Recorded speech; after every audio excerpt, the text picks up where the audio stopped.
Hello दोस्तों, कैसे हैं आप? आई होप आप अच्छे होंगे। दोस्तों, लाल सागर के अंदर काफी दिनों से काफी भयानक जंग शुरू हुई है। हूतीज के सामने, यमन के सामने कोई भी देश नहीं टिक पा रहा। फिर इन्होंने, इजराइल ने, अमेरिका ने मिलकर एक टास्क फोर्स बनाई थी और बहुत सारे देशों का गठबंधन किया था, जिसमें बहुत सारे देश निकल के चले भी गए। अमेरिका को साफ मना कर गए, इनकार कर गए। लेकिन कुछ देश अमेरिका के साथ थे और इन देशों को लेकर अमेरिका अपनी नौसेना को लाल सागर के अंदर उतार देता है और हूतीज को तबाह करने के लिए बौखला गया। अब लाल सागर के अंदर तो बहुत सारे जहाज दुनिया के इधर उधर हिस्सों से जाते रहते हैं इधर उधर। तो वहां जब उन्हें हूतीज का टोही ड्रोन जब दिखाई दिया अमेरिका की नौसेना को, तो वो एकदम बौखला गए और फिर अमेरिका की नौसेना ने बेशुमार गोलीबारी की, जहाज पर अटैक किया। लेकिन पता चला कि वो जहाज यमन का नहीं बल्कि गाबोन का है, जिसे 2006 में भारत से सर्टिफिकेट मिला गया था और जो कच्चे तेल को लेकर सप्लाई करते हैं इस देश से दूसरे देश के लिए।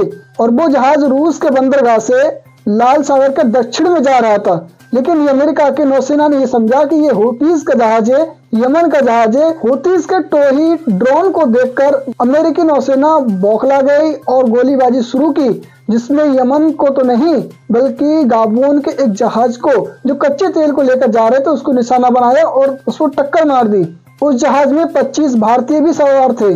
तो अमेरिकी नौसेना के बौखलाने के बाद ये बहुत बड़ी लापरवाही अमेरिकी नौसेना से हो चुकी है, जिसमें 25 भारतीयों को भी नुकसान पहुंचा है और गाबोन के एक बेशुमार क्विंटल जो कच्चा तेल लेके जाते हैं उसको भी नुकसान पहुंचा है अमेरिकी नौसेना ने। और इसके बाद अमेरिका अपनी लापरवाही, अपने जुर्म को छुपाने के लिए उसने अनाउंसमेंट कर दिया, मीडिया से बता दिया कि ये हूतीज ने अटैक किया है जहाज पर और हमने देखा कि हूतीज ने, यमन ने इस पर अटैक किया। और दोस्तों, हमारे देश का तो आपको पता ही है, ये हमास को कोई अपनी सेल्फ डिफेंस करता है, जैसे हमास हो गया, हिजबुल्लाह या यमन के हूतीज हो गए, इन सबको विद्रोही मानते हैं, आतंकवादी मानते हैं। तो हमारे देश के लोग तो बहुत जल्दी विश्वास कर लेंगे अमेरिका की इस बात पर कि हाँ भाई, हो सकता है हूतीज ने ये आतंक फैलाया हो और भारत के लोगों को समझकर उनको निशाना बना दिया हो। लेकिन सच बात तो ये है कि अमेरिका ने ही उस पर हमला किया और उसको नष्ट कर दिया और इल्जाम हूतीज पर लगा रहे हैं।